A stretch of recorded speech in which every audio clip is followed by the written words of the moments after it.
Hi, everybody. Steve Weir. Welcome to this next low budget episode of Monday Morning Musings.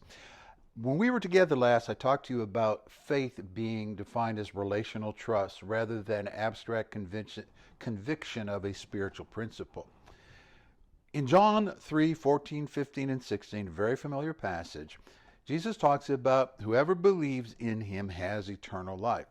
And in our world, our Western world, our Roman Catholic, Western world, non-Judaistic, non-Eastern world, it goes like this. When I was 10 years old, I asked Jesus into my heart, I prayed the sinner's prayer, and now I'm saved and I have eternal life. For us, it's a static thing. It's a decision I made at a point in time. It's a static conviction of something that the Bible tells me about. It is a transaction that I conducted in the past whose effects are still functioning today. It's very individualistic, subjective, utilitarian. Otherwise, faith is kind of the commodity that I have exchanged with God to assure my eternal well-being. That's not what that passage means right there. So we're going to look at without getting too deep in the weeds in 5 or 6 minutes, John 3:15.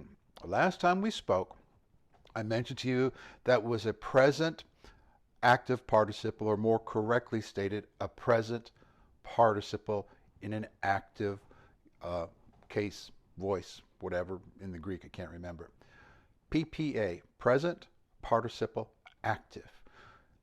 It is like this.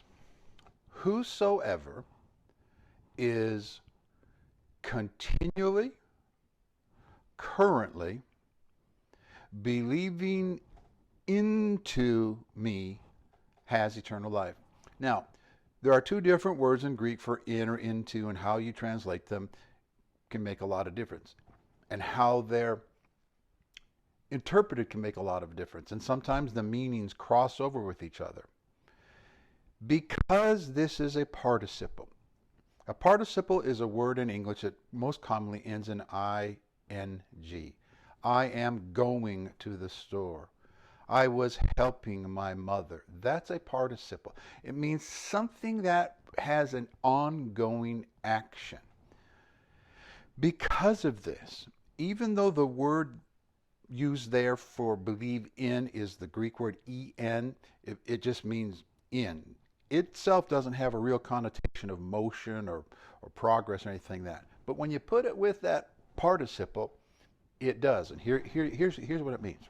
Let's take each part of them, each PPA separately. Present. That means whatever this faith that gives eternal life is, it is present.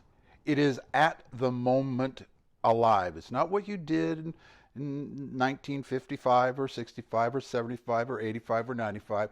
It's not a magic prayer. It's something that is present at this moment and the next moment and the next moment and the next moment and the next moment. It's present. It is also not static.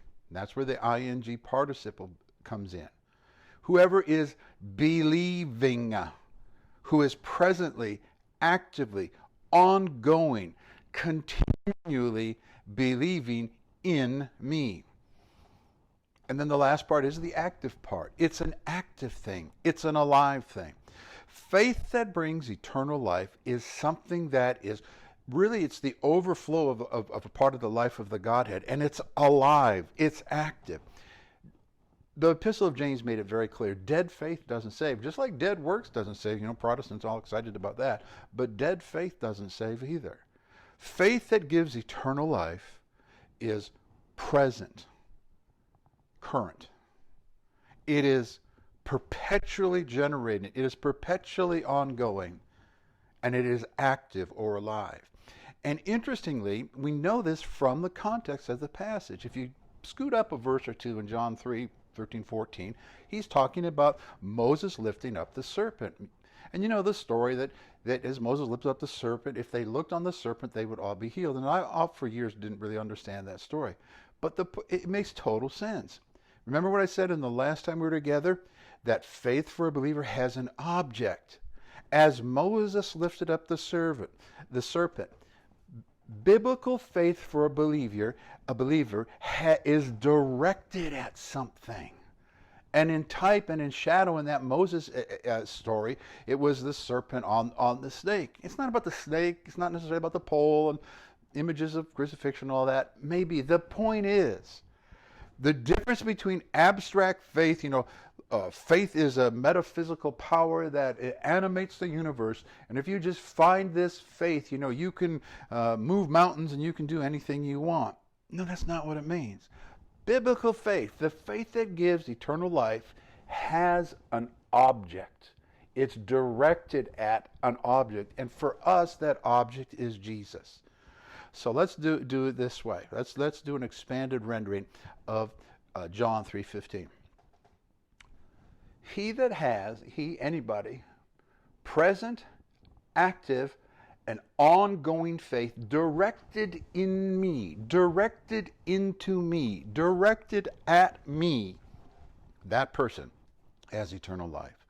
So let's not confuse that. We could go into a lot more, and obviously in a few short minutes can't do it.